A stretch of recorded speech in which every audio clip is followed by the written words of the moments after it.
Welcome to Save U.S. Taxes Legally. We're going to start off with three simple questions. I'm going to give you the history. I'm going to tell you everything. I'm going to tell you my stuff, and then I'm going to show you some things. So let's get started. Number one, do you want to leave a legacy for future generations? Number two, do you want to save taxes year after year, generations after generations? Number three, do you want to learn the secret of the rich? You answered yes to all three questions. Thank you for coming to Save U.S. Taxes Legally. My name is Sally Gimmon. I'm the owner of www.thetrustisyou.com and also a free class from the Great Discovery. My first name and my last name squished together, www.sallygimmon.com. The TaxShield method is legal. It's in the IRS Tax Code 643B. Let me repeat that. IRS Tax Code 643B. It's been in front of the United States Supreme Court on two separate occasions, and both times it's been favored. You can't get more legal than this. Imagine saving 4, 5, 6 figures in taxes every single year. This is your money to put back into your business, to pay off your mortgage, to buy a new car, take your family on a well-deserved vacation, to give to the charity of your choice, or to save retirement. Imagine nobody knows what you own, where you own it, how much you own, what you do with it, and how much you sell it for. Imagine all lawsuits become frivolous and just go away. Think of how much time, anxiety, worry, money just disappears. This is the power of the TaxShield method. I want to teach as many U.S. business owners, entrepreneurs, franchisee owners, 1099 income earners, how they could be saving at least 90% on their federal income taxes and no longer pay state income taxes. I want to teach U.S. investors how to stop paying taxes on all their profits year after year, generation after generation. I learned the secret of the rich the hard way. It took me 5 months to research this, and now I want to teach it to as many people as possible. This is the secret of the rich. Most people have never heard of it. I know what you're thinking. My CPA hasn't told me about this. How come my financial planner hasn't told me about this? It's the elephant in the room. The reason for that, there are 1 million active attorneys in the United States. Only 4% are trust attorneys. In law school, trust attorneys read a book called Scott and Asher on Trusts, 5th edition. This is not open to the general public. This is only for trust attorneys. I also believe that all the playing field must be leveled for everyone. The Amazons of the world get free land. My brother's brewery lost their lease because the rents went too high. So, you're probably thinking, never heard of this before. This is true. It comes from England, way back when King Henry VIII started the Church of England. That famous king who chopped off his wives' heads. Hey, murder a few ladies, start a church. This is 1564. If I got the dates wrong, please forgive me. I'm dyslexic. He went to go tax the lords and ladies of England, and they went further back to the Magna Carta in the 13th century and said, "Oh, no, no, no, King Henry VIII, you can't do this." It's contract law that came to the colonies while we were still part of England. The law firm I work on behalf of inherited a trust that turned 350 years old in 2023. They started this before we were a country. Now, our current tax structure that we are under went into effect February of 1913. It was only supposed to be around for a few years because the federal government was broke. Then we got into World War I, and then World War II, and so on and so on and so on. The only thing that's happened to our taxes is it's grown and grown and grown and grown and grown. Most CPAs do not function above the 400 level. This is in tax code 643B. Now, I want you to Google this as much as you can. When you Google tax code 643B, you will find an opinion letter dated September 11th, 2018, and 5 different memorandums that have come off of that opinion letter. The IRS says they do not like tax code 643B, and they do not like the Irrevocable, Complex, Discretionary, Non-Grantor Spendthrift Trust. It's their opinion. I personally do not like lima beans. What's your opinion? So all those 5 elements are important. Let's go over them. Irrevocable. This means it goes from generation to generation to generation. The Rockefellers Spendthrift Trust is called the Office. It's been around for 7 generations and has 400 people under the same EIN or employee identification number, your tax ID number you get from the IRS. When you start the trust, we get you a new tax ID number. We do all the paperwork. We give it to you with a letter to take to the bank to open up a new bank account because you're going to have all your receivables going to the new bank account, all your deductibles come out of that new bank account. Now, so that's irrevocable. I have been questioned many times about how difficult it is to get something in the trust and out of the trust. Personally, I've wholesaled 28 properties with my trust. Yes, when I sign my name, I sign it Sally Gimmon, TTE, trustee of the trust, and it gets into the trust. When I go to the closing table, again, I sign my name, Sally Gimmon, TTTE, it comes out of the trust. And the money goes into my bank account. I don't pay capital gains. When I started this, I was at 24%. Now I'm probably way up at 35 or 37%. Haven't even checked recently. So, okay, irrevocable, complex. This trust can hold money from day to day, week to week, month to month, year to year, decade to decade, century to century. 97% of the trusts sold in the United States are what my mom and dad had and what Susie Orman talks about on PBS television, the family trust or the living trust. There's nothing wrong with the family trust. The only thing it's designed to do is avoid probate and then it dissolves and goes away. This is not your mom and dad's trust. What I'm talking about is going to save you taxes year after year, generation after generation. Going to keep your information completely private. Nobody will know what you have. And number 3, I can't stop you from being sued, but all lawsuits become frivolous and go away. It's an amazing thing. So irrevocable, complex, discretionary. Whoever are the trustee or trustees can make the rules for the beneficiaries while they're alive and also from the grave. There's no contesting the will. There's no infighting. Whoever's the trustee or trustees have the rule of the trust. True story. Husband and wife are clients of mine, have 4 apartment buildings in Los Angeles. Their adult daughter has a slight problem, so they're letting her live rent-free in an apartment, but she has to take 4 random drug tests per month. She's not happy. She actually took her parents to federal court to sue them. The judge read over the trust and he said you have 2 options. Option A, move out, start paying your own rent. Option B, pass the drug test and stay living rent-free. I don't want to be invited to their Thanksgiving dinner. So irrevocable, complex, discretionary, non-grantor. This makes the trust 100% private. When you start the trust, you're going to have someone who is not a beneficiary and not a trustee sign up to be the grantor or the settler of the trust. It's not a speed bump. You do need their social security number. They're going to sign up to be the grantor, they're going to sign away their rights. If someone finds out the name of the trust, doesn't have to be kept secret, they're going to know it's based out of Texas because that's where the law firm is, and then the grantor, who the grantor was. They won't know who owns the trust after that when they walk away. Be smarter than I was. I used a family friend, Roy. He was 87 years old when I started my trust in September 2000. Took him to lunch.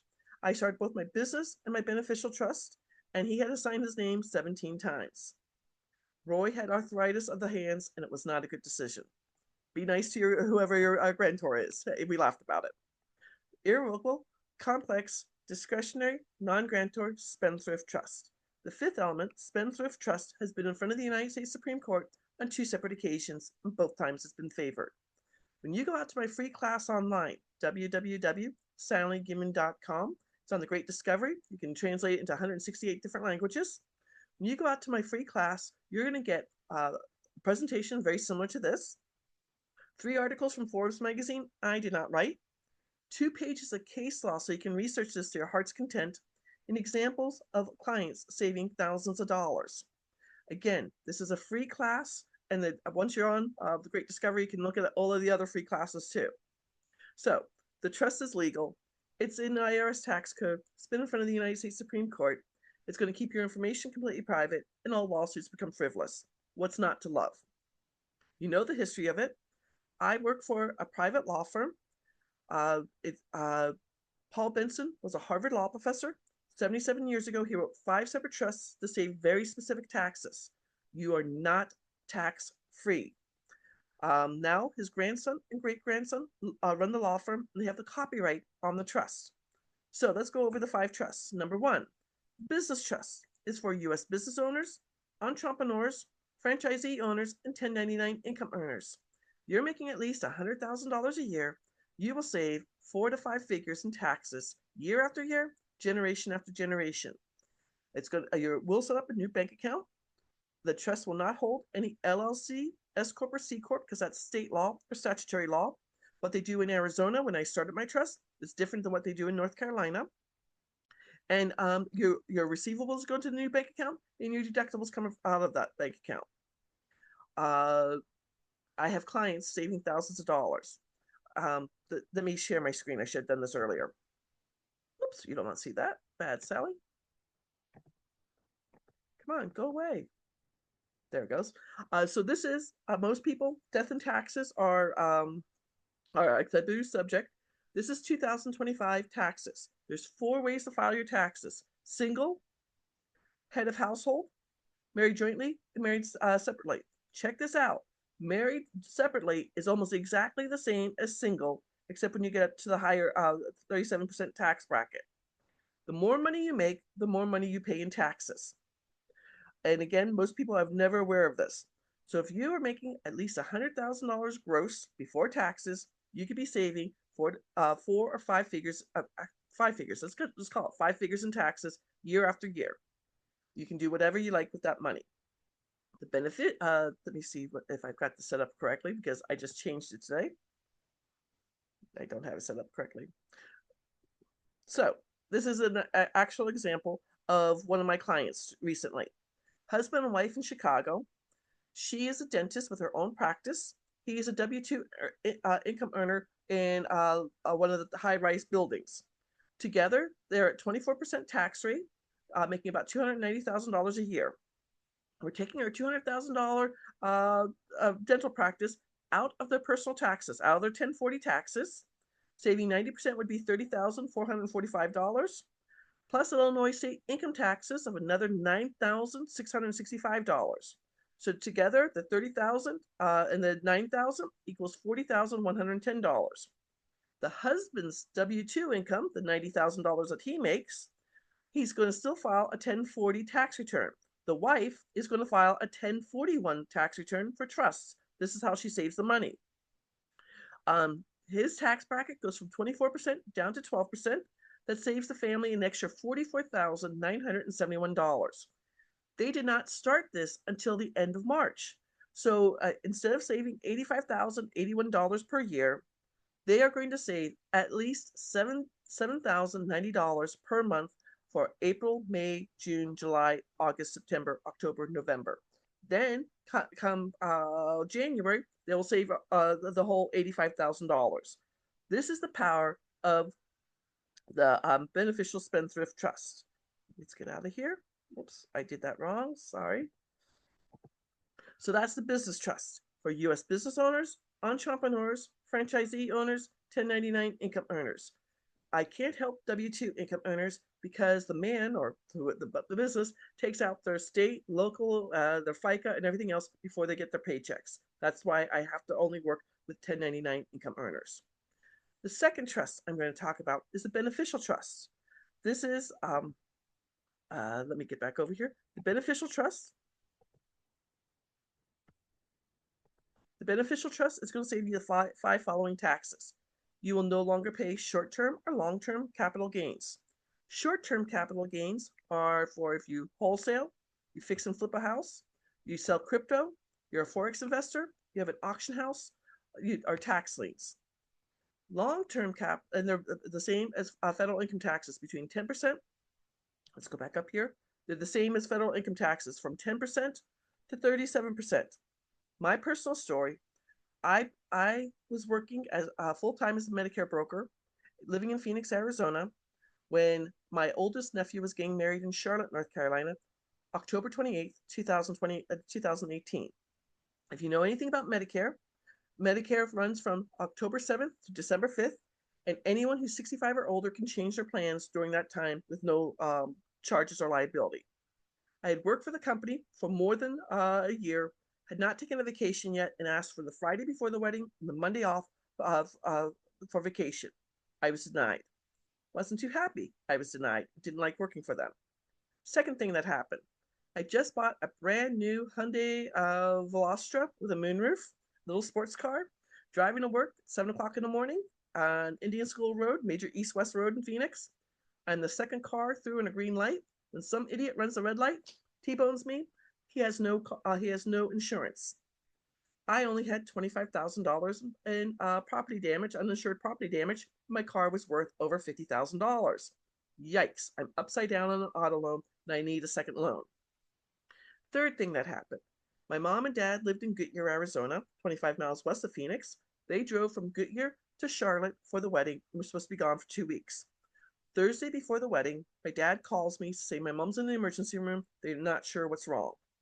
I worked the day before the wedding, drive myself to Sky Harbor Airport, took a red eye to Charlotte, landed about 7:15 in the morning. The groom and his younger brother and my dad meet me at the airport. We go out to IHOP for breakfast, and then my dad takes me to the hospital to see my mom. I walked in on the priest giving my mom last rites. I was not ready for that. Then that afternoon, I go to the church wedding, then to a country club. I ate too much, I danced too much, I drank too much. I had a great time at the wedding. Sunday after the wedding, my sister-in-law puts on this beautiful buffet for all the out-of-town people. My dad taps me on the shoulder, says, Sally, it's 12:15. We got to go see your mom and then catch your flight. I had to be back in Phoenix because I had to be back at work at 6 o'clock in the morning. Well, what happened was my mom ended up having septic of the blood. She was on the ventilator for 13 months, in a hospital for 15 months. She got into her pacemaker. They had to do open heart surgery. They had to take out her old pacemaker and put in a new pacemaker. So my dad stayed with my mom for the first 9 months until she got strong enough to come home. I'm going out to their house every weekend to do the mail. And the first week of December, there was a letter that was 27 pages thick. That was my mom's Medicare statement. Emergency room, being on a ventilator for 1 month. Everything they did to her was $72,000. I'm not concerned about that. My dad was a military officer. He had TRICARE for life. I'm standing in their kitchen. I have a mortgage. I have 2 car loans that I'm now eating ramen noodles because I'm broke. I have student loans because I went to graduate school. And I have credit card debt, and I don't like my job. Right then and there, I called my friend Glenn to say, hey, Glenn, I need to change my life. He had invited me to a real estate meeting in August of 2018. I told him open enrollment was coming. Glenn says, Sally, next Saturday, we're having a Christmas potluck dinner. Get a $5 gift, bring some food, meet my fellow real estate investors. Whew, going to a party where you don't know people? I pulled up my big girl pants and I went to a party. So now let me show you this first house in the trust. This was a bank-owned reverse mortgage. At the party, I met my mentor, Jay Tannenbaum, who worked with bank-owned properties. You get them very cheap. I got this for $20,000. It was going to go to auction for $50,000. I bought it in July of 2020 because my mom's in North Carolina. I wanted to write it off on my taxes. I knew that spread of $30,000 in between, 24% was going to be $7,110. Because of COVID, nothing went to auction until August. It went to auction August 28th, 2021, and it started at $50,000 and ended at $64,326. Without lifting a hammer, I made $44,326. What a way to do things! But because it was in the trust, I got to save $10,368 on that first property. I'm not trying to crow, but I have wholesale 28 properties. I have a crypto bot that's between Bitcoin and Ethereum, and every day I get paid 10 cents, 20 cents, 15 cents. I make about $50 a day on that crypto bot. I have 12 notes where it's interest income taxes. I'm the paper on the house. People pay me their mortgage. I have 3 rentals. I have 3 seller financing houses, and my friend Glenn does my options trading for me. So, with the Beneficial Spendthrift Trust, the 5 taxes you'll save: short-term capital gains for a year or less, long-term capital gains, which are a year or more. Income taxes. Interest income taxes. This is for passive investors, people in mutual funds, In a REIT, if you're doing subject to real estate, the BRRRR strategy, my notes, creative financing, seller financing, or a forex investor. Yes, forex investors, you get taxed twice, capital gains and interest income taxes. Dividend income taxes. If you're in the stock market, you're a day trader, you're an options trader, you're doing futures trading or commodities or living on dividends.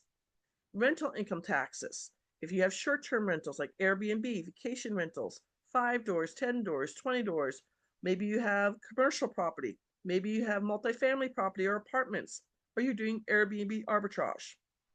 Remember, if the renter's dog gets out and bites the mailman cannot sue you. They can only go after the renter. This is how powerful the trust is. If a property has a depreciation schedule or a cost averaging schedule, you can put it into the trust, but everything after that, you don't have to worry about that anymore. And then finally, what's not on here is royalty income taxes. They're taxed a little bit less, between 10% to 35%, and affect you if you're an actor, an actress, a musician, an author, artist. If you're in the NFT world, have copyrights, patents, excuse me, patents or copyrights, patents, or intellectual property. So I'm just using this as an example. You wholesale two houses in 1 year, make $50,000 on each of those houses. Remember, on this one, I made $44,000 on one property. So I do that twice, and I make $88,000 at 24%. I would save about so much money on this. So the trust is $20,000 for either the business trust or the beneficial trust. If you decide to have both trusts, that would be $37,000. There's a little bit of savings on that. Now, the other trust that Paul Benson wrote, we just talked about the business trust. Oops, I'm sorry, I forgot about this. Capital gains, long-term capital gains, are when you sell your business. Jim and his wife, Ann, were selling their 42-year-old restaurant in Kentucky, everything in it as is, for $3 million on April 30th, 2023. They were working with a business broker, Sam. We had to tell Sam to change the contract. Sam's like, how are they saving the capital gains? Sam's like, I make 1099 income. So he started, because on this, he'd make 10% or $30,000. So he started the business trust. Told him about my affiliate program. He told Michael, the gentleman who's buying the restaurant, it's going to be his 7th restaurant in 3 states, about the business trust. He bought the business trust. Sam made an extra $1,000. With having the beneficial spendthrift trust on April 15th at 15%, they saved either $450,000 or at 20%, $600,000. I'm not a CPA. I can't tell you how much they saved. Again, this is the business trust. This is the beneficial trust. This is another example of the business trust. A cold, blustery day in Charlotte, March of 2023. I took my friend Ingrid door knocking. It's about 2 o'clock in the afternoon. We show up at our favorite New York style pizzeria and order the best white pizza. We sat there, we chit-chatted for about 2 hours. Mario, the owner, was the only other person in the store. As we got up to leave, Mario asked for my business card. He and his wife, Mary Ann, were just doing their 2022 taxes with 2 locations. They knew they were making about $15,000 a month gross, which is $180,000 per year. At 90%, they would save $27,193 in federal income taxes, and in North Carolina state income taxes, $7,710. For a full year, it would be $34,903. In 2024, they opened a 3rd location. In 2025, they're going to open a 4th location. When they retire in 2036, they're leaving 2 pizzerias to 1 adult child, no inheritance tax, 2 pizzerias to a second child, no inheritance tax, and the 2 adult children are going to continue to save federal and state income taxes.